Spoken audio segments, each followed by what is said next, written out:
so it'll probably record and pick up anything we do. Okay. Now, see, that's why we gotta check. Says there's a problem here.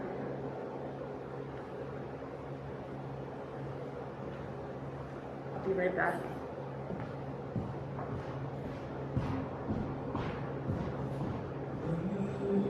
Shall be known by the come of the King.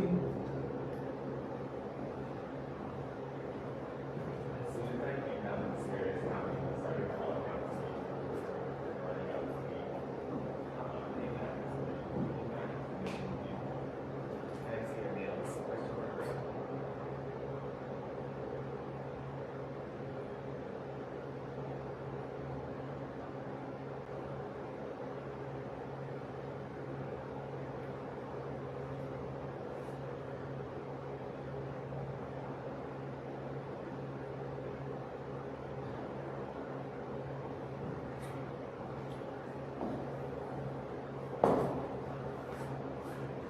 Oh, just as long as I have breath, I must answer yes to you. Though it seems I made my way, still keep on my wings. If there's one year left, tell them I said yes to life.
Would this chair be easier for you to sit in? Because I could just one of these two? Nice to see you again. You It's been too. a long time. Yeah. Really rough. Sometimes you're like Linnea. Oh, there you go. Is that all right?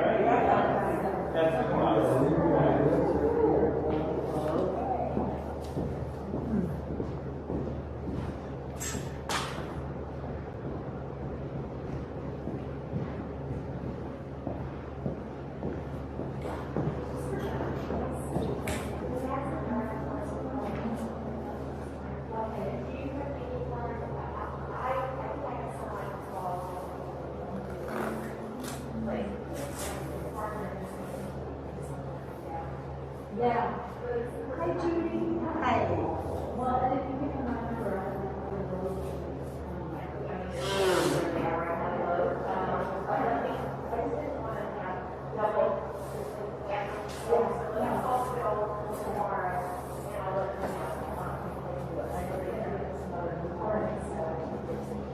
if not, I will ask them.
Hey, Arnie. Hey. Grandma, how are you?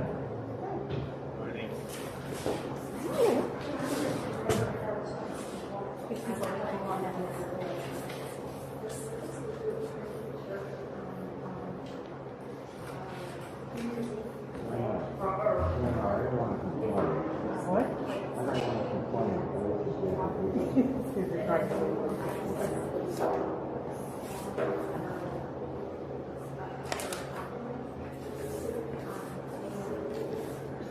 Hi.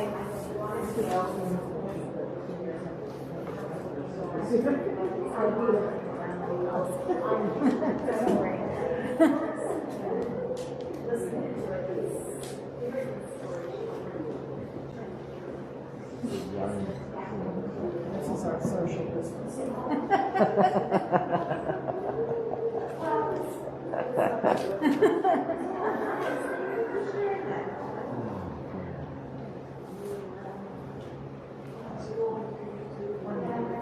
Great.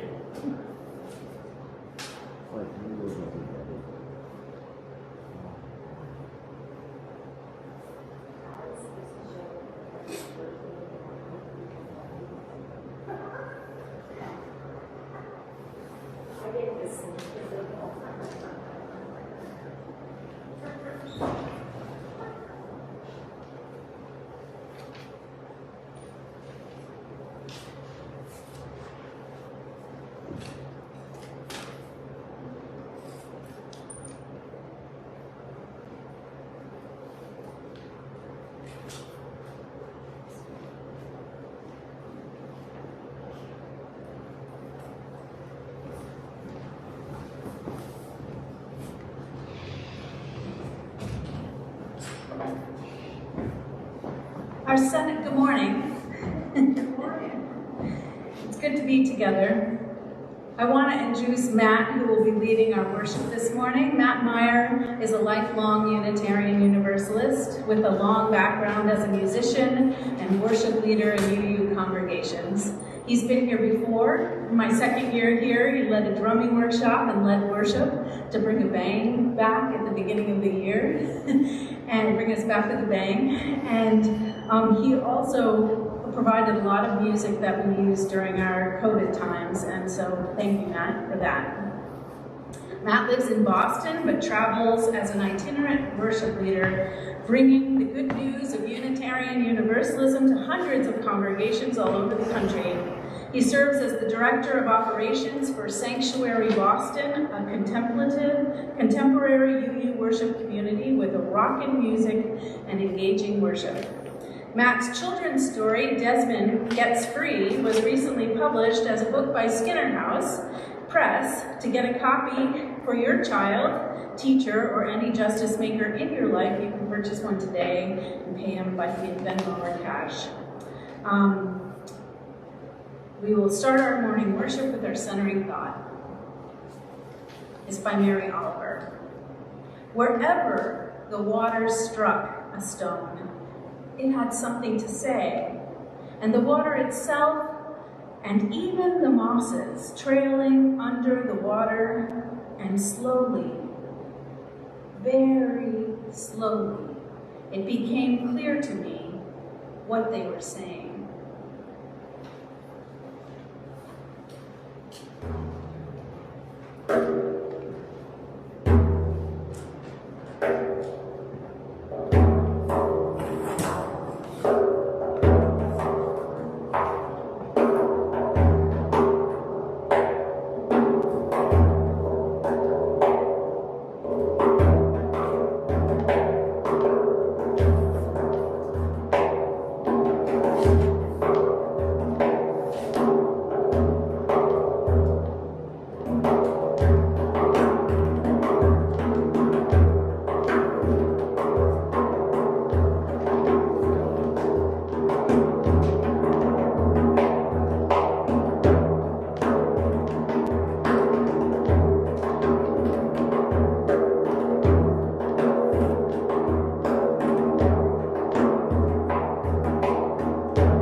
It's so good to be together and to see so many of you in church this Sunday.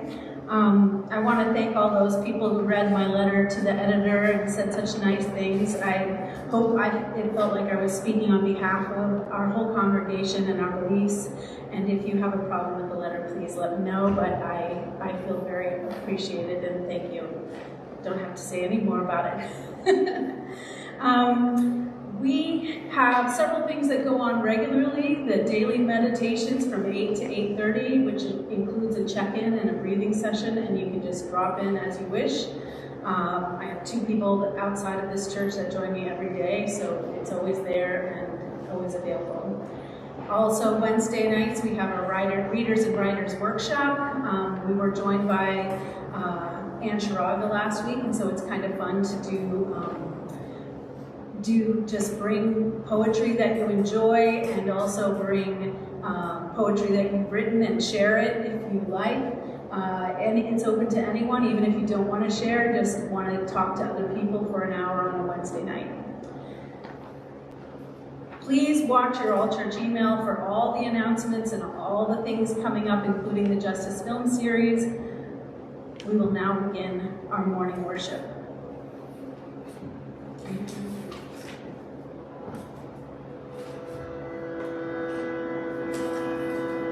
Our opening words this morning are a song, and I invite you to sing along.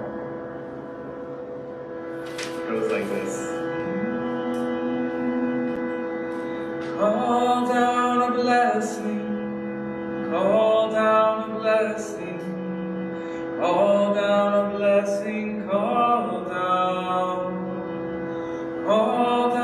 a blessing, call down a blessing, call down a blessing, call down. That's the whole thing. Let's try it again together.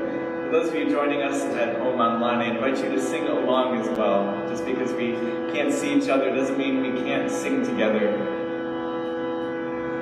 Call down a blessing, call down a blessing, call down a blessing, call down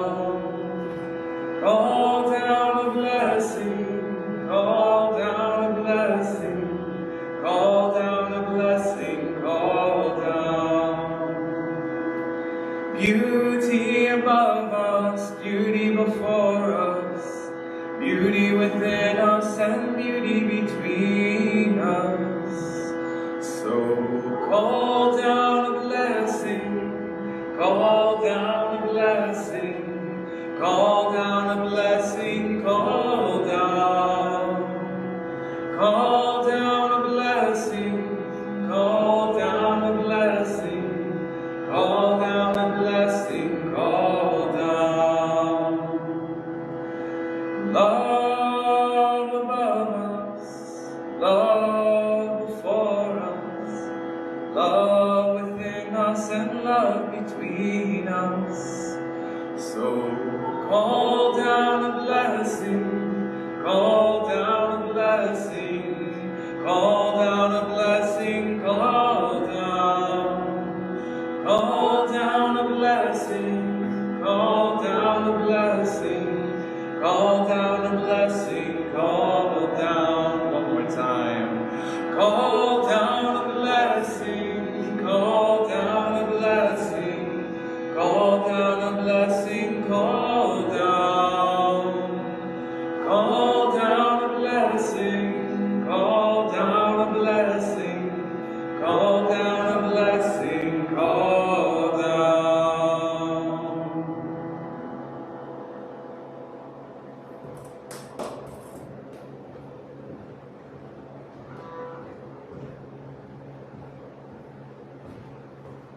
I apologize for not bringing the chalice this morning, so I hope you'll imagine me lighting a chalice here as I read these words. At the River Clarion by Mary Oliver. I don't know who God is exactly, but I tell you this. I was sitting in the river named Clarion on a water-splashed stone, and all afternoon I listened to the voices of the river talking. Whenever the water struck a stone, it had something to say, and the water itself, and even the mosses trailing under the water. And slowly, very slowly, it became clear to me what they were saying. Said the river, I am part of holiness.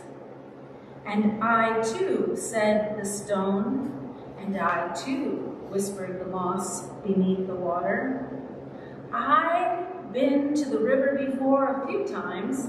Don't blame me, blame the river that nothing happened quickly. You don't hear voices in an hour or a day. You don't hear them at all if selfhood has stuffed your ears. And it's difficult to hear anything anyway through the traffic, the ambition. I don't know who wrote our opening hymn this morning. I haven't been able to find it, but I wonder if they were inspired by this poem by Mary Oliver. It says, put your roots down, put your feet on the ground. You can hear what she says if you listen. Put your roots down, put your feet on the ground. You can hear what she says if you listen. Try that. Put your roots down, put your feet on the ground. You can hear what she says if you listen again. Put your roots down, put your feet on the ground. You can hear what she says if you listen. Sounds good. And Next part goes like this. 'Cause the sound of the river as it moves across the stones is the same sound as the blood in your body as it moves across the bones. 'Cause the sound of the river as it moves across the stones is the same sound as the blood in your body as it moves across the bones. Again, 'cause the sound of the river as it moves across the stones is the same sound as the blood in your body as it moves across the bones. Put your roots down, put your feet on the ground. You can hear what she says if you listen. Put your roots down, put your feet on the ground. You can hear what she says if you listen. 'Cause the sound of the river as it moves across the stones is the same sound as the blood in your body as it moves across your bones. Put your roots down, put your feet on the ground. You can hear what she says if you listen. Put your roots down, put your feet on the ground. You can hear what she says if you listen. 'Cause the sound of the river as it moves across the stones is the same sound as the blood in your body as it moves across your bones. Put your roots down, feet on the ground. You can hear what she says if you listen. Put your roots down, feet on the ground. You can hear what she says if you listen. 'Cause the sound of the river as it moves across the stones is the same sound as the blood in your body moves across your bones. Put your roots down, feet on the ground. You can hear what she says if you listen. Put your roots down, feet on the ground. You can hear what she says if you listen. 'Cause the sound of the river as it moves across the stones is the same sound as the blood in your body as it moves across your bones. Put your roots down, feet on the ground. You can hear what she says. Put your roots down, feet on the ground. You can hear what she says. Put your roots down, feet on the ground. You can hear what she says. Put your roots down, feet on the ground. You can hear what she says if you listen. Sound good.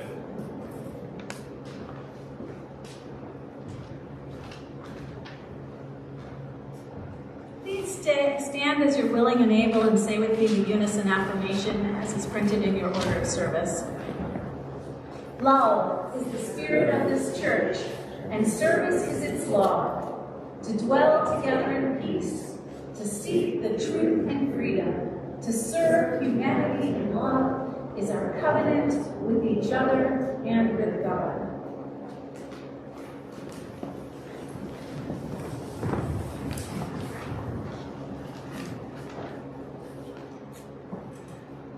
Desmond the mouse lived in the most beautiful meadow in all the land. Every morning, Desmond would wake with the sunrise and spend the whole day playing in the meadow. And every evening, Desmond would go to sleep in the middle of that meadow under the beautiful starry sky. One night, though, Desmond awoke to find that it was still dark out. He tried to roll over, get more comfortable, and go back to sleep, but something wasn't right. He could hardly move, and his tail was throbbing with pain. Reaching behind him, he felt that there was, some sort of huge boulder right behind him seemed to have landed just on his tail. He tried pushing on this giant rock to get free, and he tried tugging on his tail to get loose. And he tried pushing and tugging and pushing over and over again. But it was no use. He was stuck. When he was just about out of breath and had given up, though, he saw an animal pass by through the meadow. It was a giraffe. So he called out, "Oh, giraffe, it seems that some kind of boulder has landed just on my tail in the middle of the meadow. If you could use your powerful legs to move it just a few inches in the other direction, I could go free." Well, the giraffe laughed at Desmond the way giraffes do. "You silly mouse," he said. "That's no boulder that's landed on your tail. That's an elephant that has fallen asleep on your tail in the middle of the meadow." Well, this seems like good news, thought Desmond. In that case, if you could just gently wake the elephant and ask him to just roll over a few inches in the other direction, I could go free. "I don't know about that," said the giraffe. "Surely you know what they say about letting sleeping elephants lie. I find it's best not to get involved in other animals' business. I find it's best to remain neutral in times like this." "Well," said Desmond, "I do not appreciate your neutrality." The giraffe wandered off, leaving Desmond alone again. So he tried calling out on his own to wake the giant beast. But as loud as he could shout, his little mouse voice was just too far away from those giant elephant ears at the way other end of that giant elephant body. Again he tried pushing on the elephant with all of his strength and tugging on his tail with all of his might. And he tried shouting and pushing and tugging and tugging and pushing and shouting over and over again, until at last he was just about out of breath again when he saw a gazelle pass by through the meadow. "Oh, gazelle," he called out, "it seems that an elephant has fallen asleep just on my tail in the middle of the meadow. If you could gently wake him up and ask him to roll over just a few inches in the other direction, I could go free." "I don't know about that," said the gazelle. "Surely you know what they say about letting sleeping elephants lie. I find it's best to remain neutral in times like this. I find it's best not to get involved in other animals' business." The gazelle wandered off, and Desmond said almost to himself this time, "I do not appreciate your neutrality." One last time, Desmond tried shouting with all of his voice, pushing with all of his strength, tugging with all of his might, and shouting and pushing and tugging and tugging and pushing and shouting, until finally he had just about given up for the last time, when he saw another animal pass by through the grass. This time it was a mouse. And when he called out, the mouse ran over and introduced himself. He said, "My name's Nelson. What seems to be the problem?" Well, no sooner had Desmond explained the situation than Nelson ran all the way to the other side of that giant elephant body. He called up to those giant elephant ears, "Excuse me! It seems you've fallen asleep on my friend's tail in the middle of the meadow. If you could roll over just a few inches, he could go free."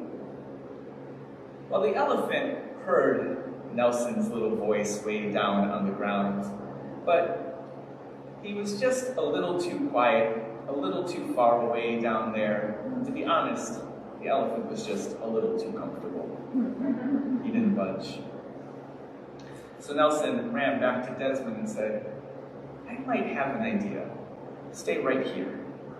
And he ran off, leaving a confused look on Desmond's face. And just when Desmond was starting to get a little worried again, Nelson emerged through the grass. But he wasn't alone this time. Nelson had found 3 mouse friends, and each of them had found another 3 mouse friends. The whole group of them ran all the way to the other end of that giant elephant body.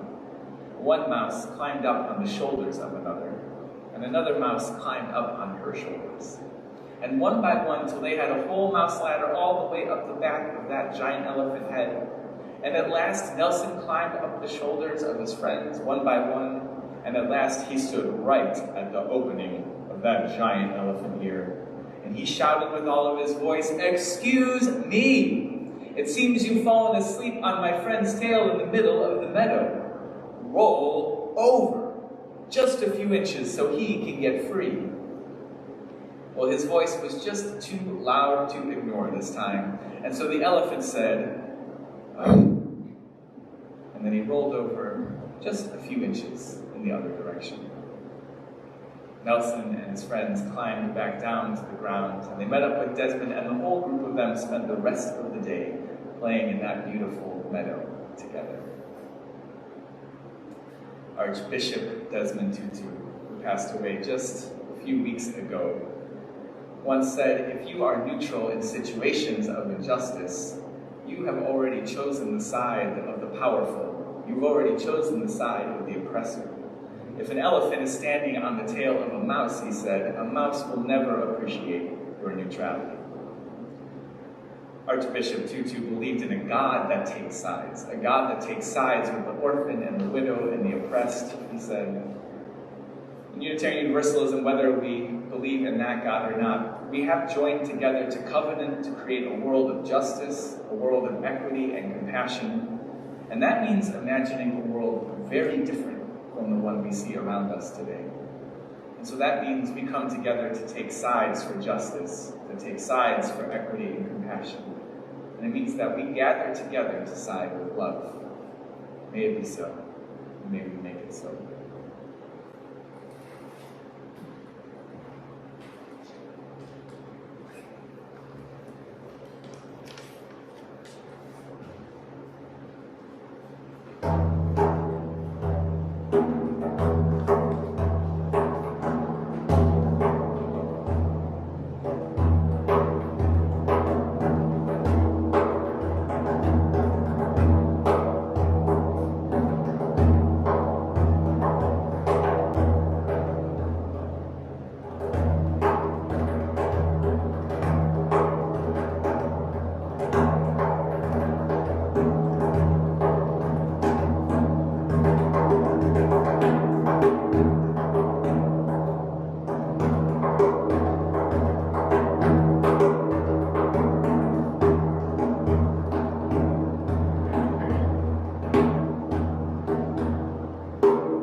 Some of us have spent a lot of time at home recently. Well, recently for 2 years now. And so I've been thinking a lot about home and how we create home, how we create it together in community, that sense of stability, even when the world around us is changing fast and changing constantly. So in the spirit of creating home by hand, each day anew, we offer this reading, a list of 250 things an architect should know, written by Michael Sorkin, a professor of architecture at City University of New York. The feel of cool marble under bare feet. The modulus of rupture. The flowering season for azaleas. How to lay bricks. Hydrology is destiny. The color wheel. What the client wants. What the client thinks it wants. What the client needs. What the client can afford. What the planet can afford. How the pyramids were built and why. The pleasures of the suburbs. The horrors. The quality of light passing through ice. The meaninglessness of borders. The reasons for their tenacity. The smell of concrete after rain. The angle of the sun at the equinox. The depth of the aquifer beneath you. How to get lost. The architectural impact of colonialism on the cities of North Africa. a distaste for imperialism, the fire code, the seismic code, the health code. how to listen closely, who profits, What to refuse to do, even for money. a bit of chemistry and physics, What makes you happy. the acostal properties of trees and shrubs, Bicycle safety and etiquette. the acoustic performance of Boston Symphony Hall, The distance at which you can recognize faces. your neighbors, The capacity of wetlands to attenuate storm surges. the depths of desire, And the heights of folly.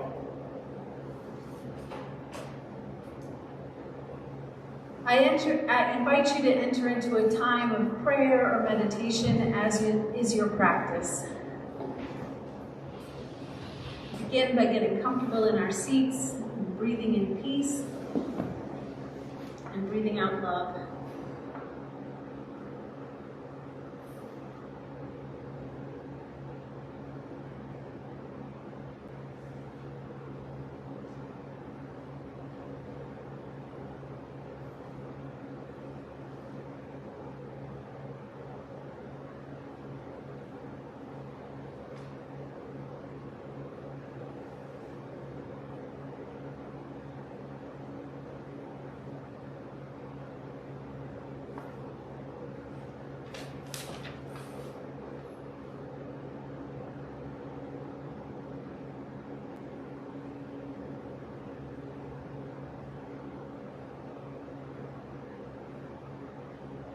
Let us be grateful for all the still and quiet moments in our lives, for with them we may more completely experience motion and sound.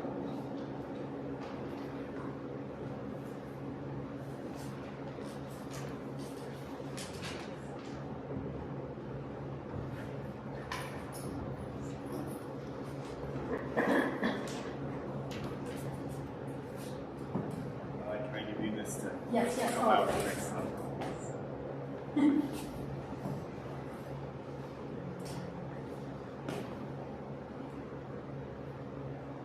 Sound first.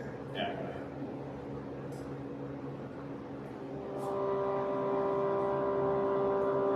We shall be known by the company we keep, by the ones who circle around attendees' fires.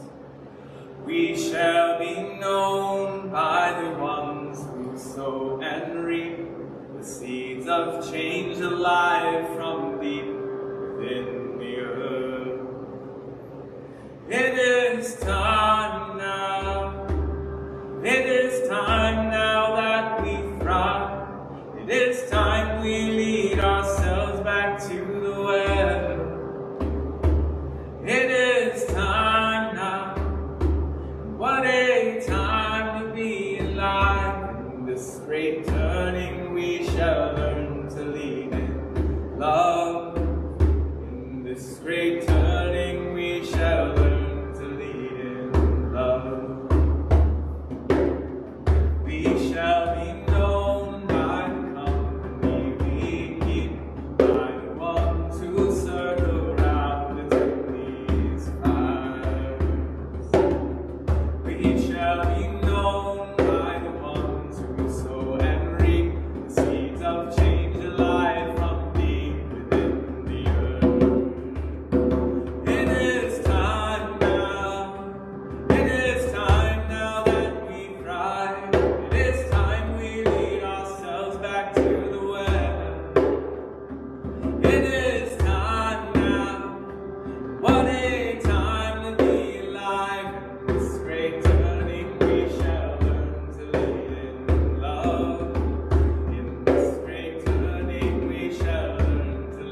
With great cunning we shall learn to lead in love.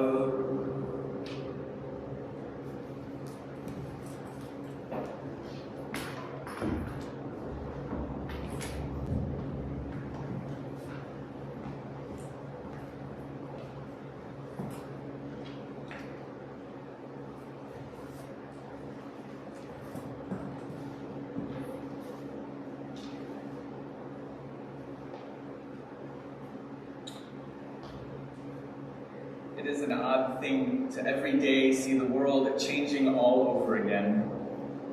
Every day the headlines dramatic and unpredictable, and every day to still be at my home staring at the same four walls. I've been thinking about finding stability amidst change, about finding a sense of home even in a world that is on the move. Over the years, I've made my home by 3 different rivers. As a child, my extended family spent time every summer at a little house in Minnesota. The house is on the St. Croix River at the border of Minnesota and Wisconsin. And we've always called this cabin of wood and stone the lake house. And the river that it's on is wide there, but it is no lake. I was a teenager, though, before I realized this discrepancy, and I remember finally turning to my mom one day and saying, "You know that this is a river, right? Why do we call this a lake house?" And she explained something that seemed unbelievable at the time, although I've Googled it since, that the geologists tell us that it was a lake once upon a time long ago, thousands of years ago. How funny, though, to call this place a lake house, named for a thing that isn't there, that hasn't been there in 1,000 years. Learning of the ancient lake beneath the St. Croix River, though, I felt like my mind grew 3 sizes that day. The world was older than I knew. It was bigger than I knew. And it was more malleable than I could have imagined. Hydrology is destiny, the architects tell us. Hydrology is history also. My great-grandfather built that home. He hired a team of his brothers-in-law and enlisted the help of a pile of children in his Catholic family, putting those little kids to work carrying stones up from the beach and laying the mortar. They say that the electrical wiring behind the walls only went as high as the littlest kids could reach. I don't recommend wiring your house that way. For a child like me, though, it felt like an impossibly old cabin that may as well have been there since the ancient times when the river was a lake. An ancient house by an ancient river. Something about getting older, though, leaves me feeling closer to my great-grandfather rather than farther away. And while my heart is warmed by the longevity of that seemingly ancient home, I'm also heartened to think that there was a time when it was only a part of my ancestors' imaginations, when big family dinners around the table, when fires on the beach were only an idea in my great-grandfather's mind. This is the lesson of rivers, I think, particularly the waterways where we make our homes and our neighborhoods and our civilizations. They are constant and they are constantly changing, history and destiny. I was shocked last year when the pandemic came and we rearranged everything so quickly. Congregations and corporations and even Congress acted quickly for once in my life to make changes unlike I'd ever seen before. For years as an activist trying to make the world at least a little different, I've been told by elders that change happens slowly and it takes time. Part of my personal pain of the great shutdown of 2020 was seeing that lie made visible. Change can happen slowly, but it can happen quickly as well when we agree to create it. The lesson of rivers, the lesson of handmade homes should remind us to imagine a world different than the one we inherited. Change is possible, and it is inevitable. Things as they are not as they were. And what is not what will be. And a sense of home, like the warmth of community, is something we imagine and then create with our own hands. Water, heal my body. Water, heal my soul. When I go down to the water, by the water I feel whole. Those of us here in the Boston area are quite familiar with the Big Dig. But I come from a region shaped by something called the Big Ditch. I grew up by the city of Chicago, and the city of Chicago grew up at the intersection of Lake Michigan and the Chicago River that flowed into it. But in the late 1800s, when the city was transformed by the Industrial Revolution, the Chicago River became so thoroughly polluted that during the Great Chicago Fire, the river itself caught fire. This is not a good sign. The putrid, awful waters of the river flowed into Lake Michigan, which was also the city's source for their drinking water.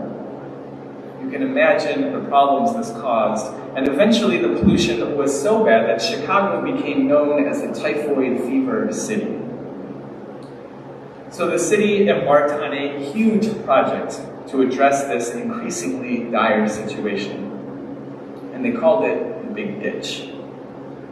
They dug a canal that reversed the flow of the entire Chicago River. Our river has run backwards ever since.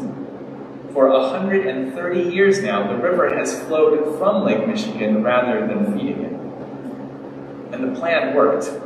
It made for a much cleaner city and much healthier people. Growing up near the Chicago River, though, I never knew how different it once was. I knew, of course, that the tall buildings of steel and stone and glass that created the beautiful Chicago skyline, I knew those were made by human hands. But those same hands, the labor of architects and engineers and everyday workers, shaped the water as well. Things as they are aren't as they were, and what is not what will be. The river had shaped the city, and then the city in turn shaped the river. You may be wondering, though, as I did, what happened exactly to all of that waste once it was headed suddenly in the other direction? You probably won't be surprised to learn that the farmers and other folks who found themselves overnight downstream were not too happy about it. Farmers in Illinois protested and took the city to court. And then the entire city of St. Louis took Chicago to court. And then the entire state of Michigan took the city to court. One by one, each prosecuted the city of Chicago for their harms against their neighbors. How perfectly American this story is, to deal with waste by sending it downstream to someone else. The poet Wendell Berry has a wonderful way with words, and he once summed up the religious traditions of the world in his own perfectly environmental way, saying, "Do unto those downstream as you would have those upstream do unto you." The wisdom of architects, dear ones, tells us that borders are meaningless. The wisdom of rivers confirms it. Rivers are conclusive evidence of the meaninglessness of borders. So is pollution. So are viruses, for that matter. Anyone with a 6th grade science education who's learned the basics of the water cycle knows this truth, that we all live downstream from each other, and we all live upstream from each other. Water in all of its forms demonstrates the lie that we are separate from one another. It demonstrates the lie that one people can set policies that don't affect their neighbors, that lines can be drawn in the sand to divide up the interdependent web of all existence. Why is it that the same people who deny climate change also deny the gravity of a global pandemic? Because they are both evidence against the ideology of rugged individualism. They are both conclusive evidence against the myth of our separateness. It turns out that sending sewage west instead of east is no magic. It is not transfiguration. It is only delay.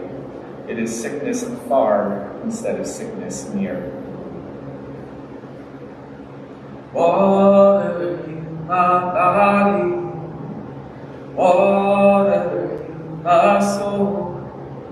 When I go down to the water, by the water I feel whole. When I left the region of the backwards Chicago River, I came to Boston for college. Boston has been so shaped by the water around it that there was a time when Washington Street was the only way to get into the city on dry ground, and it wasn't always dry. The Back Bay, South Bay, Chinatown, Financial District, Seaport, Thompson Island, Logan Airport, and nearly half of Charlestown were all once water. And the Back Bay, where I lived when I first came to Boston as a student, was created with some particular dedication to this cause. Trains arrived dumping 3,500 railroad cars full of gravel into the bay every day for 50 years to create the solid ground that I eventually lived on in my dorm room. Friends, the city of Boston is made up. The laws, the policies, and the police, they're all made up. The boundaries and borders, the zoning and transit and parks, and certainly the shorelines were all imagined by people, and they were made by hand. The good and the bad of it. None of it is natural, and none of it was inevitable. These are the three stories of my homes. Along a river that flows over a lake, by the river that flows backwards, and sitting on top of a river filled with gravel. 2021 was a year of water. Massachusetts had our wettest July in history, while at the same time 90% of the West was facing drought, adding to record-breaking wildfires that devastated natural forests as well as homes and other communities. Our country is drowning and our country is on fire at the same time. But none of it is natural and none of it was inevitable. It doesn't have to be like this. Water in my body, water in my soul. When I go down to the water, by the water I feel whole. The song was written by a fabulous musician named Coco Love Alcorn. I learned it from a friend of mine who learned it while joining the protests at Standing Rock, the water protectors there every day while trying to keep this fossil fuel pipeline from being built in order to protect the rivers. Every day they would go down to that river and sing one river song after another all morning. So a friend of mine, Bati Levine, learned this song, singing it by the rivers. It's a reminder to me of what it looks like to protect the water, what it looks like to remember that we are protected by the rivers. The lesson of the rivers, the lesson of handmade homes, should remind us to imagine a world different than the one we've inherited. Even the things that seem most permanent are constantly in motion. So change is not only possible, but it is inevitable, and we can shape it with our own hands. We can shape it with our imaginations, and we can shape it in our communities.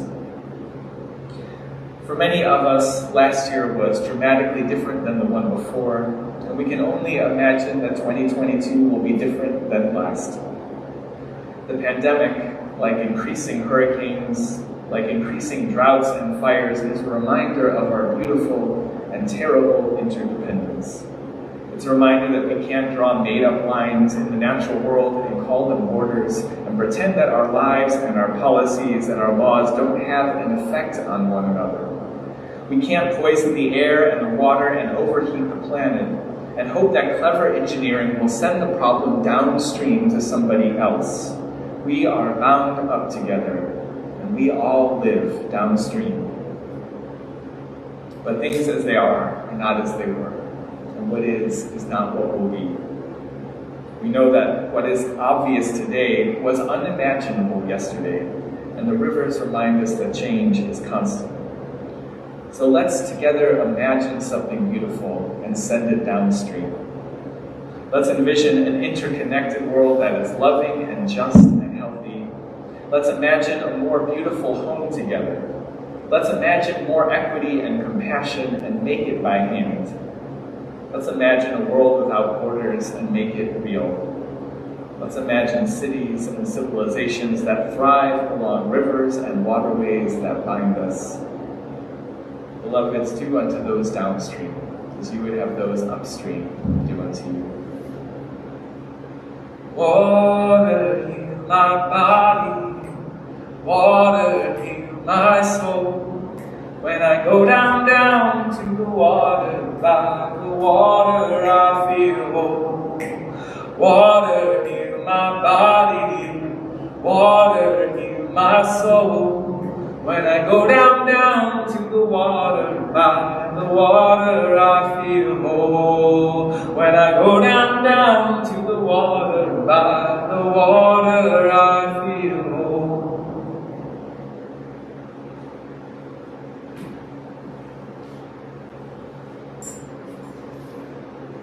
Our closing song is One More Water Song, written by climate justice activist Sarah Lynch Thomason. She lives in Appalachia, and this song is a testament to the beauty and the crises of her communities. And like the best music, and perhaps like the best faith communities, this song calls us not to turn away from the crises of our time, but to face them honestly, to name them honestly, and to move forward to address them together. It goes like this.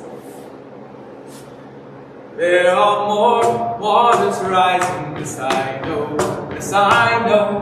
There are more waters rising, yes I know. There are more waters rising, they will find their way to me. There are more waters rising, yes I know, yes I know. There are more waters rising, yes I know. We try that together. There are more. There are more waters rising, yes I know, yes I know.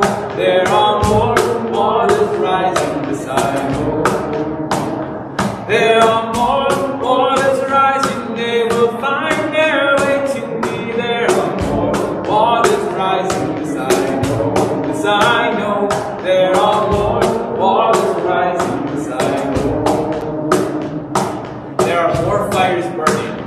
There are more fires burning, yes I know, yes I know.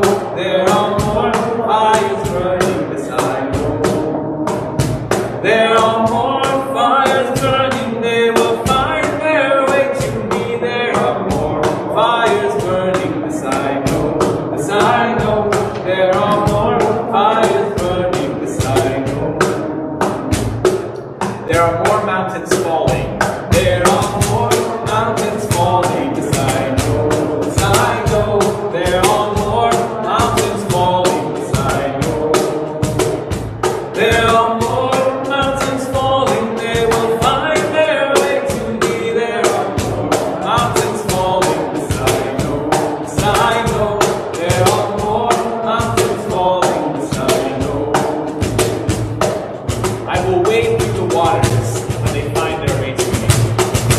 I will wade through the waters, yes I know, yes I know.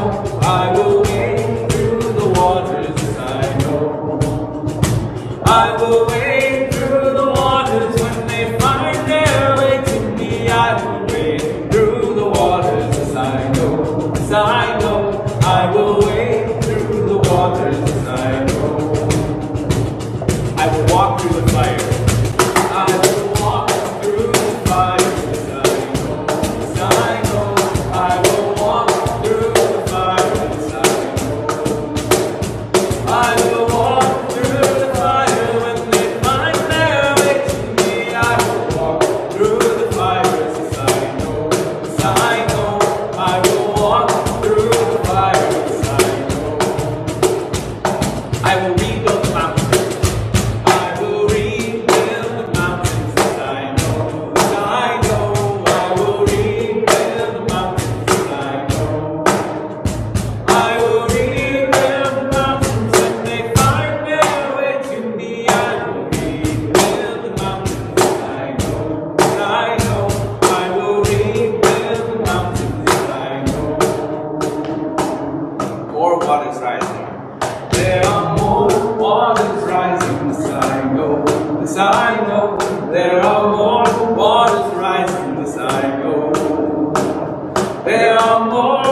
waters rising, they will find their way to me. There are more waters rising as I go, as I know. There are more waters rising as I go.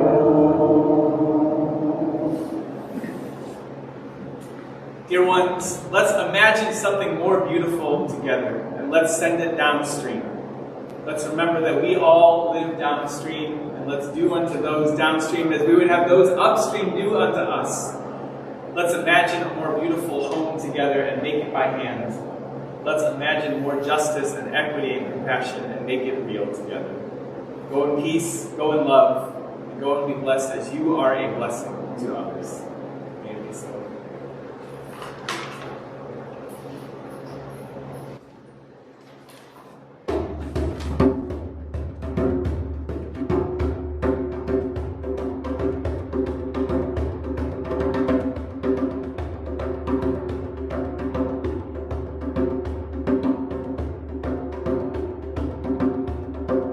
Can you help